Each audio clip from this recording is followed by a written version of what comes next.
In this subunit, we're going to discuss the assignment of contractual rights in greater detail. To better understand the law of the assignment of rights, we're going to go through these topics in this subunit. First, we're going to discuss the definition of assignment of contractual rights. Then we're going to talk about the assignment of future rights. Following that, we'll discuss obligor's duties when the other party to a contract assigns her rights to a third party. We'll talk about what type of defenses obligor will have against the assignee. We'll discuss what types of rights are not assignable. And finally, we'll discuss what claims, what rights the assignee might have against the assignor. Before we talk about the details of assignment, let's refresh our memory about what an assignment is and how we label each of the parties.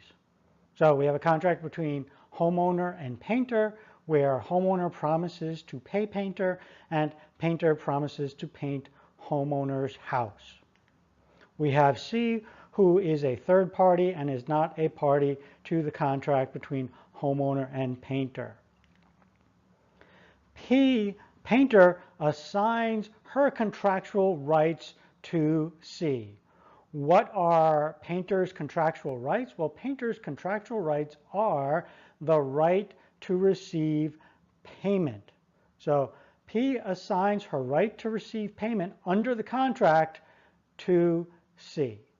In this situation, homeowner is the obligor. It's homeowner's obligation to make payment. Painter is the obligee. She receives the payment from homeowner. P is also the assignor. She assigns her right to C. And C is the assignee. All right, if we change this up just a little bit, same basic fact pattern. We have homeowner and painter. Homeowner promises to pay, homeowner promises to pay painter. Painter promises to paint homeowner's house. Homeowner assigns her rights under the contract to C. What are her rights under the contract? Well, homeowner has a right to receive payment, homeowner has a right to receive painting services from the painter, and homeowner assigns her right to receive these services from painter to C. Under this hypothetical, painter is the obligor. Painter has promised to paint homeowner's house. Painter has promised to provide painting services. Homeowner is the obligee. Homeowner is the recipient of the services. Homeowner is also the assignor because homeowner assigns her right to receive these services to C. And C, in this case, is the assignee. All right, now let's talk about the definition of the assignment of contractual rights and why that definition is important. An assignment is an intent of a present transfer of a right. So let's look at this hypothetical. If the contract says, I shall transfer my right to you, this is not an assignment. Why? Because it's a promise to assign. I shall transfer my right is not the intent of a present transfer. It is a promise of a future transfer. So this type of language does not create an assignment. When you're drafting an assignment, be careful not to use this language. I shall transfer my right. It is not an assignment. It's just a promise to assign. How do you draft language of a present transfer of a right? Use the words hereby. I hereby transfer. I hereby assign. I hereby convey. I hereby sell my right. This type of drafting indicates a present transfer of a right. All right, let's talk about the assignment of future rights under a contract. The assignment of future rights, basically you can put them into two different categories. The first category is an assignment of a future right under a present contract. And the second category is assignment of a future right under a future contract, a contract that doesn't exist yet. The first one, the assignment of the right under the present contract, this is an assignment of a right. So, for example, imagine that I am a seller of a condominium and you are the buyer of a condominium. I have a right under this contract to receive payment from you. But imagine that your obligation to buy the condominium is conditioned on approval of the homeowners association. Well, then your obligation to buy the condominium is conditioned. And naturally, my right to receive payment from you is also conditioned on approval of the homeowners association. I have a conditioned right to payment. I may assign this conditioned right to payment. This is a valid assignment of a right. So we have a present contract, a contract for the sale and purchase of a condominium. I have a right under that contract to receive payment in the future. That payment is conditioned on the approval of the homeowners association. I still may assign this conditioned right under the contract. Now, the second category, a future contract, a contract that doesn't exist yet. May I assign my rights under that future contract? So imagine that I'm anticipating that I will be able to sell my condominium in the near future. Maybe I'll get a buyer in the next month. I haven't gotten a buyer yet, but I anticipate it. And I promise to assign, or let's do it this way. I assign my rights, any rights that I will have to payment under that potential contract to a third party. Is that an assignment of rights? No, it's not an assignment of rights. You cannot assign a future right under a future contract. However, that assignment will be considered a promise to assign those rights. So even though it is not an assignment of rights, it is a promise to assign rights in the future. So a promise to assign a future right under a future contract is not a present assignment. It is, however, a promise to assign that right.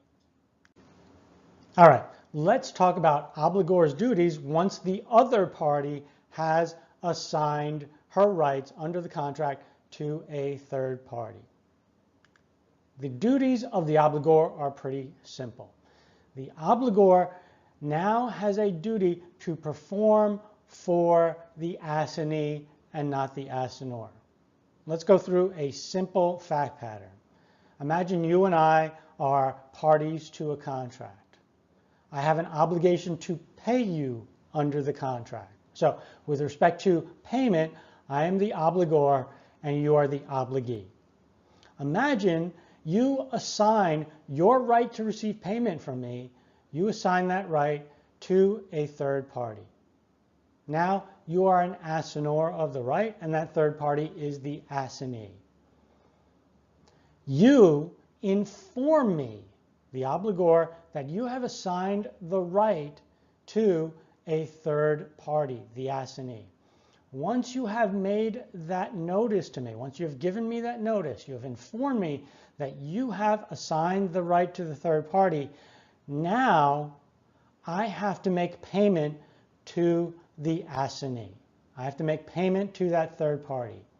If I do not make payment to that third party, the assignee can sue me under the contract. If I make payment to you under the contract, the assignee can still sue me. You have transferred your right to the assignee.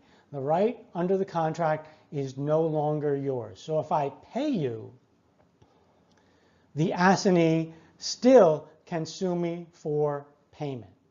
I might be able to get my payment back from you under a theory of unjust enrichment, restitution, the quasi-contractual relief, but I still have to make payment to the assignee. All right, let's talk about obligor's defenses against the assignee. Essentially, obligor has the same defenses against the assignee that the obligor would have against the assignor. In other words, the assignee does not get a better right under the contract than the assignor would get. What type of defenses are we talking about? Well, any type of argument that the obligor would have against the obligee, the assignor, the obligor will also have against the assignee. So all the formation defenses, all the formation issues we talked about, there was no assent, there was no consideration, the material terms are not reasonably certain, there's a statute of frauds defense, there's a duress defense, there's an undue influence defense, etc. All those defenses that would be good against the obligee will also be good against the assignee. And everything that we've learned this semester about failure of condition, material breach, the performance excuses, if the obligor has a defense against the obligee or has some sort of argument against the obligee, the obligor also has the same argument against the assignee. All right, so let's put this into context with a little example. Imagine that I am a homeowner and I enter into a contract with a house painter. My obligation under the contract is to pay the house painter $5,000. So with respect to payment, I am the obligor and the house painter is the obligee. Imagine the house painter assigns her right to payment to a third party, to an assignee. So now I, as the obligor, I have to make payment to the assignee and assume that the house painter has informed me of this assignment. What if I don't pay assignee? Well, naturally, the assignee can sue me under the contract because the right to payment now belongs to assignee. But what if I have some sort of defense against the house painter? Now, maybe it's a defense from last semester. It could be that there was really no assent, there was no consideration. Clearly, it looks like we have assent and consideration in this case. But what if, for example, the house painter never performs? The house painter is in material breach of the contract. Naturally, if the house painter is in material breach of the contract, I don't have to pay house painter. And because I have that defense against house painter, I also have that defense against assignee. So my defense against assignee is that I do not have to pay you the $5,000 assignee because house painter is in material breach of the contract. All right, let's discuss what type of rights are not assignable. Let's start with the basic idea that most rights under a contract are assignable, but some rights will not be assignable. What type of rights are not assignable? Well, under the restatement second of contracts, if assignment of the right will materially change the performance, the obligations, or the risk of the obligor, that right is not assignable. Let's look at a couple quick examples. So imagine I am a house painter and I promise to paint your house.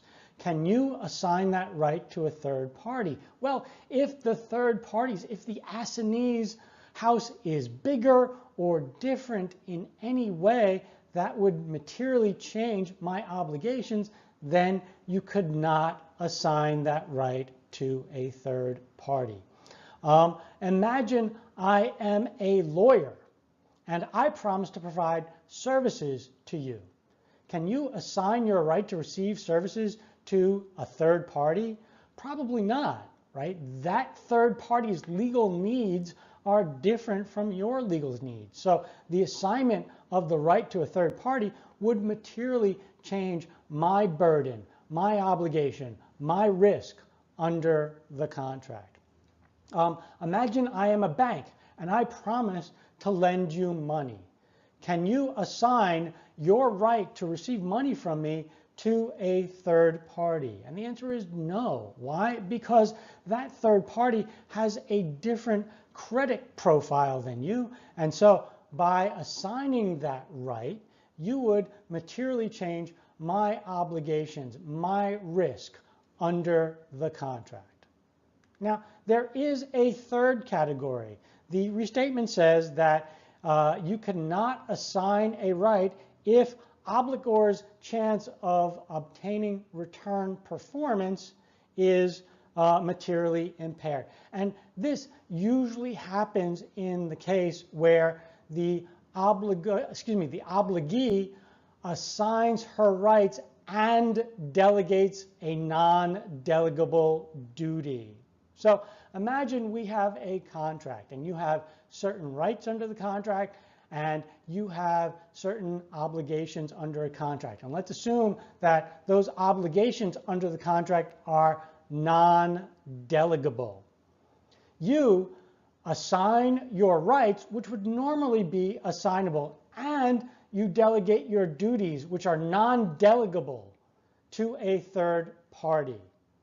In this case, the court is going to say that you are not allowed to assign those rights. You can't assign rights, even if they are assignable, if they are connected to a delegation of non-delegable duties. This last one you don't see as much. The most important thing to remember is that a right is not assignable if assignment of that right would materially change the performance, the burden, the obligations, or the risk of the obligor. Let's now talk about a contractual clause prohibiting assignment. And this is the issue. Can the parties do this by contract? Can they prohibit the assignment of an otherwise assignable right? A right that the law says is assignable. Can the parties by contract prohibit the assignment of that right? So there are two situations. What if we have a clause that prohibits assignment? It doesn't specifically say assignment of rights. It just says the parties may not assign this contract to a third party. Well, we've already talked about this. A clause prohibiting the assignment of a contract is not a clause that the court is going to interpret as a prohibition on the assignment of rights. The court is going to say that this clause only prohibits the delegation of duties. All right, now let's look at the second situation. Imagine we have a clause that is very specific and it prohibits the assignment of rights under the contract. We're not going to spend a lot of time on this. There's a lot of ins and outs of this. But generally, if the right is assignable, otherwise, the parties cannot use a contractual clause to prohibit the assignment of rights. Once again, there's a lot of details to this, and as you take other courses on secured transactions in Article 9 of the UCC, you'll learn more about this. But for our purposes, what I want you to do is I want you to look on this type of clause, a clause that prohibits the assignment of rights. I want you to look at that clause with suspicion. And I want you to say that a court will probably, not certainly, but probably find that this clause is unenforceable. After all, the parties don't really have a good reason to prohibit the assignment of the right if the right is otherwise assignable under the law. Is the assignment of a non-assignable right a breach of the contract? Let's talk about two situations. Let's talk about the assignment of a right that is non-assignable because the law says it's non-assignable. Remember, when a right is non-assignable, a right is not assignable under the law if assignment of the right would materially change the obligor's obligations, burden, performance, or risk under the contract. The second situation we're going to talk about is, let's talk about a situation where the parties have prohibited assignment of rights under the contract and one party assigns the rights anyway. Will that be a breach of the contract? So first, the assignment of a non-assignable right. This is a material breach of the contract if the assignor, the obligee, insists on the assignment.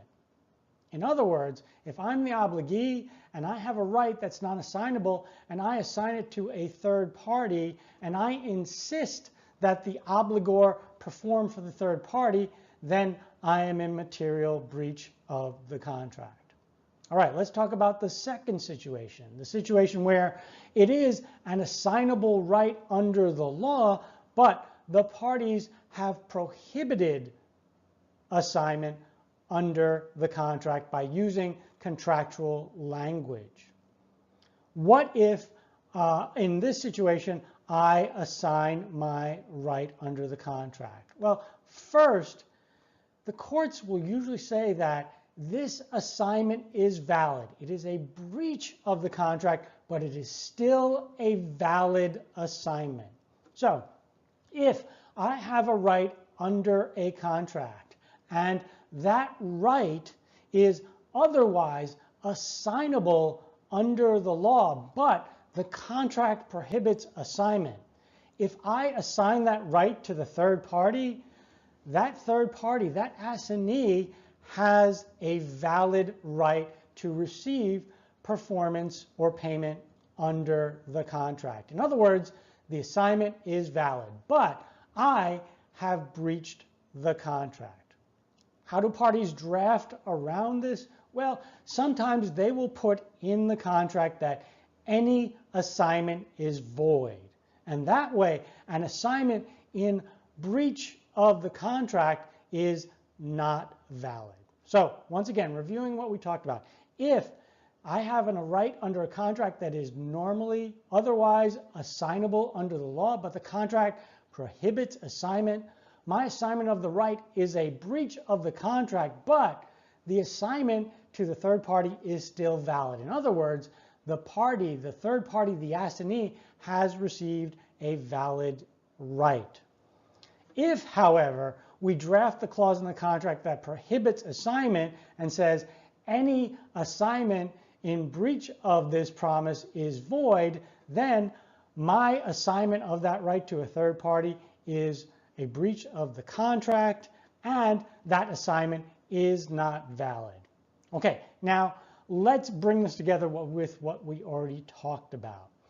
Remember, we said that courts are going to look at these types of contractual prohibitions against the assignments of otherwise assignable rights with suspicion. In other words, if you put a clause in your contract that prohibits the assignment of a right that would otherwise be assignable under the law, a court might say that that contractual clause is not valid. But if it is valid, then we go through this analysis. If the contractual clause is valid and I assign my right in breach of that contractual clause, the assignment is valid, but I have breached the contract. Let's talk about Obligor's waiver of a non-assignable right. Can the obligor waive the non-assignability of a right? And the answer is yes. The obligor can either do that expressly or implicitly. Let's look at a quick and simple example. Imagine that you and I enter into a contract. You're a homeowner and I'm a house painter, and I promise to provide house painting services to you. You now have a right to receive my house painting services. Can you assign that right to an assignee? Can you assign that right to your neighbor? Well, the answer is probably not. Your assignment of that right will probably materially change my performance, my obligations, or my risk under the contract, right? Let's assume that your neighbor's house is different from yours. It's different in size, it's different in shape, and therefore, if you assign that right, your right to receive house painting services from me to your neighbor, you materially change my performance. But let's say that you assign that right anyway, and I say, okay, I will still perform. Well, under those circumstances, I have expressly waived the non-assignability of the right. I said, okay, you have assigned the right and I will still perform. I could also implicitly waive the right. You assign that right to your neighbor and I go to your neighbor's house and I paint your neighbor's house. I have implicitly waived the non-assignability of the right. All right, let's talk about the relationship between the assignee and the assignor. Will the assignee have any claims against the assignor? So let's think of a situation where the assignee is paying to receive the assignment. The assignee is paying the assignor for the right. This is what we call an assignment for value. When we have an assignment for value, the assignor makes two important implied warranties. So the first implied warranty that assignor makes is that the right under the contract exists and is not subject to any defenses. Remember, if I'm an assignee, I take the assignment subject to any defenses that the obligor might have against the obligee/assignor. When the obligee assignor assigns that right to me, she makes an implied warranty that there is a right under the contract and that it is not subject to any defenses. The second implied warranty that the assignor makes to the assignee in a case of an assignment for value is that the assignor will do nothing to impair the value of the assignment. Now, here's an important note. The assignor does not make an implied warranty that the right is actually assignable. All right, so if the right is unassignable because the law says it's unassignable, this is not a breach of contract. The assignor has not breached the contract by assigning it, has not breached any kind of warranty. Now, if the assignee wants this type of protection, the assignee can ask the assignor in their contract, in this assignment for value, to make this warranty, can ask the assignor to warrant that the right is assignable. But otherwise, unless the assignor makes this express warranty that the right is assignable, the assignor does not make an implied warranty that the right is assignable. So here's a question. If the obligor asserts some sort of defense against the assignee, can the assignee sue the assignor? And the answer is yes, if assignor has breached one of these implied warranties. So if the obligor refuses to pay the assignee because the assignor has not performed under the contract, then the assignee can sue the assignor for for breach of one of these implied warranties.